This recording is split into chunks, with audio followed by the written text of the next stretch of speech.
Assalamualaikum warahmatullahi wabarakatuh. Bapak Ibu sekalian, selamat datang di topik ke-7 dari kegiatan web training kita mengenal dan aplikasi platform Google Earth Engine atau GE. Setelah pada pertemuan kedua hingga pertemuan ke-6 kemarin kita menggunakan platform GE langsung, kali ini kita akan menggunakan GE melalui atau dengan bantuan QGIS. Analisis yang kita akan lakukan adalah analisis time series atau rentetan waktu mengenai kondisi vegetasi atau tutupan vegetasi. Oke, mari kita masuk ke pembahasan kita. Agenda kita pada topik ke-7 adalah pengantar, di mana saya akan menjelaskan tujuan dari topik ini serta beberapa konsep dasar tentang analisis ini. Kemudian juga ada bagian pembahasan di mana Anda akan melakukan beberapa analisis menggunakan QGIS, namun pada hakikatnya kita tetap memanfaatkan bantuan dari server Google Earth, dan tentunya bagian terakhir yaitu penutup aplikasi dan kesimpulan. Baik, mari kita masuk ke bagian pertama. Tujuan dari topik ke-7 ini diharapkan setelah mengikuti kegiatan ini Anda memahami konsep analisis time series atau rentetan waktu dengan data Sentinel-2 menggunakan multi akuisisi data.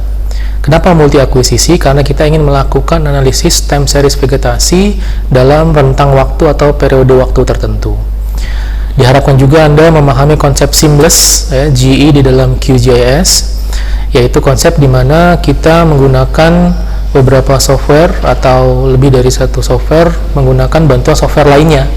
Nah, kemudian yang terakhir adalah diharapkan Anda mampu melakukan proses pengolahan data berbasis script dalam script Python kita akan menggunakan script Python kali ini. Oke, konsepnya seperti ini, cukup sederhana apa yang dimaksud dengan konsep seamless. Kita sebagai peneliti, pengguna user atau researcher mengakses QGIS ke Cloud Engine menggunakan bantuan Python. Nah, di sini contohnya ada HTML, ada JavaScript, CSS, Python, dan Google Maps API. Nah, dari Cloud Engine ini kemudian akan memanggil beberapa katalog data dan platform komputasi menggunakan bantuan Python API. Dari sana kemudian setelah kita meminta bantuan atau meminta akses data, maka kita akan diberikan feedback atau umpan balik. Umpan balik dikembalikan ke Cloud Engine-nya, kemudian akan ditampilkan kembali di komputer kita. Jadi konsepnya sangat sederhana. Inilah konsep Cloud Engine Seamless Google Earth di dalam QGIS. Kemudian kita akan langsung masuk ke bagian pembahasan di mana kita akan membahas tentang bagaimana membuat poligon di QGIS. Ini agak berbeda.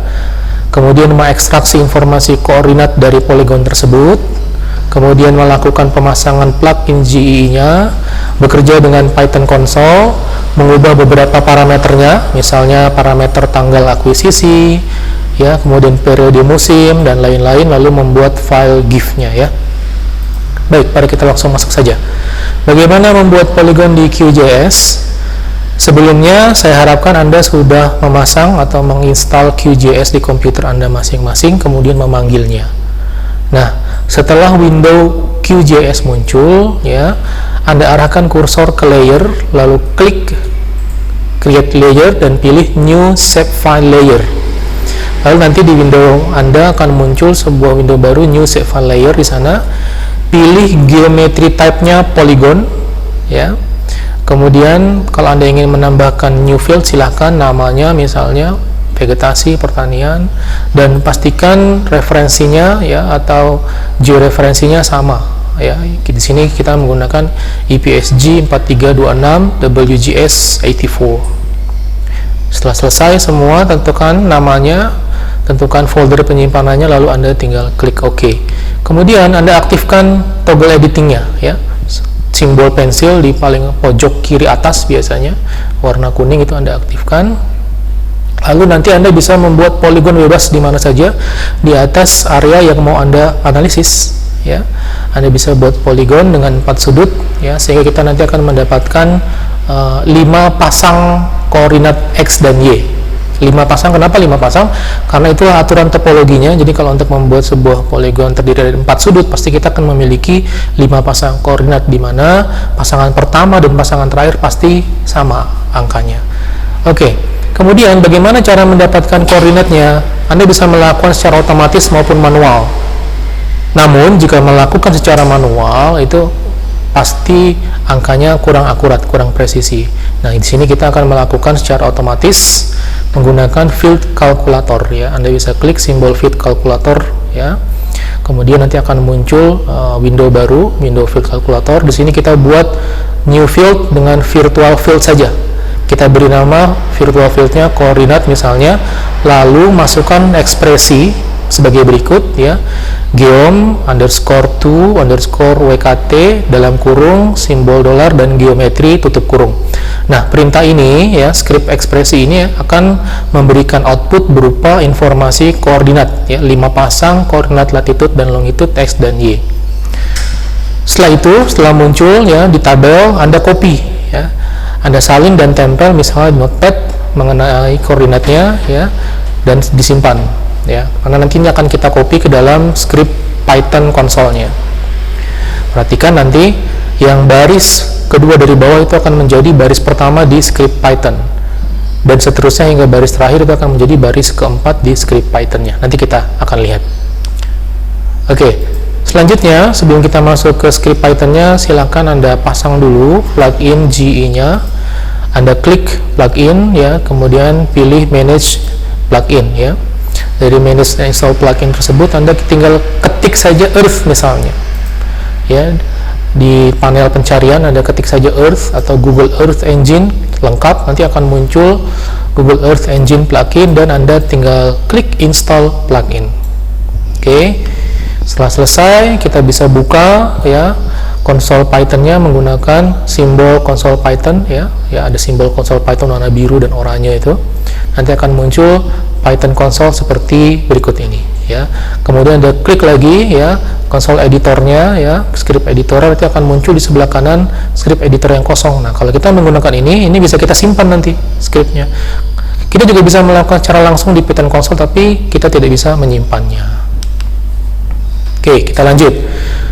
Kita langsung masuk ke contoh yang pertama. Contoh sederhananya ya, di script editornya bagaimana kita melakukan analisis NDVI misalnya.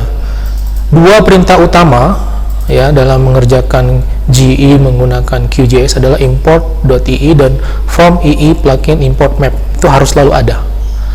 Kemudian ekspresi untuk menulis perintah itu berbeda. Biasanya kita menggunakan double slash, sekarang kita menggunakan tanda pagar. Nah, tanda pagar pertama di sini kita menghitung NDVI dari data satelit Sentinel. Perintahnya bagaimana? Kita buat definisinya get NDVI image, returnnya adalah image normalized difference ya. Kemudian kita tentukan bandnya adalah band 8 dengan band 4. Kemudian kita tentukan inputnya. Nah, inputnya adalah perintahnya input sama dengan ii.image dalam kurung nama filenya. Dari mana nama file ini didapatkan? Saya harap Anda masih ingat teori yang kemarin. Kemudian script selanjutnya adalah mendapatkan nilai NDVI-nya. Kita buat lagi variabelnya NDVI sama dengan get NDVI input. Input yang sudah kita definisikan dengan parameter warna sebagai berikut. Paletnya bisa kita tentukan warnanya. Ya, itu kita ketikkan di code editornya. Lanjut. Setelah kita eksekusi, maka kita akan mendapatkan data seperti ini. Ya. Nah, di sini saya sudah berikan judul, ya, sudah saya berikan orientasi arah utara, kemudian saya berikan skala dan saya berikan informasi deskripsi tentang kegiatan webinar kita di tahun 2020 ini. Bagaimana cara mendapatkan panel aksesoris ini? Kita bisa klik di sana view, lalu kita masukkan decoration. Nah, nanti kita bisa pilih dekorasinya, hiasannya apa saja yang mau kita masukkan. Oke, kita lanjut sekarang. Bagaimana mengubah parameternya? Nah, ini. Jadi sebelum kita dapatkan data tadi, kita harus mengubah parameternya dulu. Ya, parameternya kita ubah dulu. Parameter apa yang penting? Yang penting adalah parameter koordinat geometrinya, x dan y-nya. Tadi ya, kita sudah lihat. Ingat, baris pertama adalah baris kedua paling bawah. Kita kembali lagi slide-nya. Nah, ini dia. Baris pertama adalah koordinat kedua dari paling bawah. baris kedua, baris ketiga dan keempat, dan selanjutnya berurutan naik ke atas. Oke, itu kita salin, kita tempel ke parameter ini, ya. Geometri sama dengan geometri poligon. Kita masukkan, hati-hati dengan tanda tutup kurung, buka kurung, dan tanda komanya. Kemudian kita masukkan, misalnya kita beri variabel lagi, kita buat variabel pertanian, yaitu feature geometrinya. Kemudian nanti kita lakukan analisisnya. Dan yang perlu diingat, ya, saya sudah memberikan file ndvi_map.qpt. Ini adalah sebuah file yang harus Anda simpan di desktop untuk menjalankan perintah ini. Ya, lihat di baris ke-7 dan baris ke-8 di sana. Ini adalah file untuk membuat elemen kartografinya. Ya, ini juga bisa kita ubah-ubah parameternya. Kemudian, kalau kita sudah melakukan analisis tersebut, nanti kita akan mendapatkan banyak sekali data image di desktop kita. Nah, itu kita bisa buat sebagai animasi dalam format GIF. Kita bisa menggunakan bantuan tools online, masuk ke sgif.com/maker. Nanti di sana kita tinggal choose files. Di situ saya mendapatkan 25 files. Ya, saya masukkan semua, lalu kita upload dan kita make a GIF. Kita buat file animasinya. Maka nanti kita akan mendapatkan hasil akhir seperti ini, ya. Ini datanya, periodenya dari 2019 ya sampai ke 2020, ya, Juli 2020. Kita bisa lihat di sini lahan pertanian di sekitar Desa Sumber Berantas di Batu. Setiap musim berbeda nilai NDVI-nya. Kita bisa melakukan analisis secara time series dengan sangat mudah dan sangat cepat. Ya, terbayang kalau kita harus mengumpulkan data sitar satelitnya satu persatu, kita simpan di hard disk kita, itu akan sangat memakan ruang. Ya. Baik, kemudian bagaimana kalau kita ingin melakukan analisis dinamika vegetasi berbasis batas administrasi misalnya? Yang kita ubah itu adalah script baris ke-10 sampai baris ke-17 saja. Ya, ini perintahnya, Anda tinggal salin dan tempel saja. Tapi perlu diingat, Anda harus membuka layer administrasinya terlebih dahulu dalam format save file misalnya. Setelah dipilih, setelah dibuka, Anda pilih menggunakan tool select, lalu klik run di Python console-nya. Ya, nanti kita akan mendapatkan data seperti ini. Ini adalah data analisis vegetasi. Saya menggunakan batas administrasi Kota Malang. Saya mendapatkan data yang banyak. Kemudian saya juga buat animasinya menggunakan file software bawaan dari Windows-nya, ya. Dengan menggunakan software bawaan ini berbeda dengan animate GIF tadi, ya. Kita masukkan ini, kita buat sebagai file video. Nanti hasilnya menjadi sebuah video yang utuh seperti ini. Ya, ini seperti inilah jika kita melakukan analisis menggunakan batas administrasi. Oke, kita lanjutkan.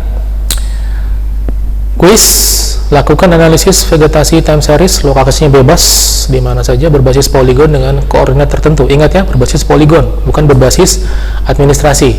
Submit datanya ke Google Classroom dengan 4 hal yang harus Anda submit: file animasi, format GIF, kemudian script yang Anda pakai dalam format CSV dan Python-nya, kemudian hasil tangkapan layar serta narasi singkat tentang dinamika vegetasi di lokasi tersebut.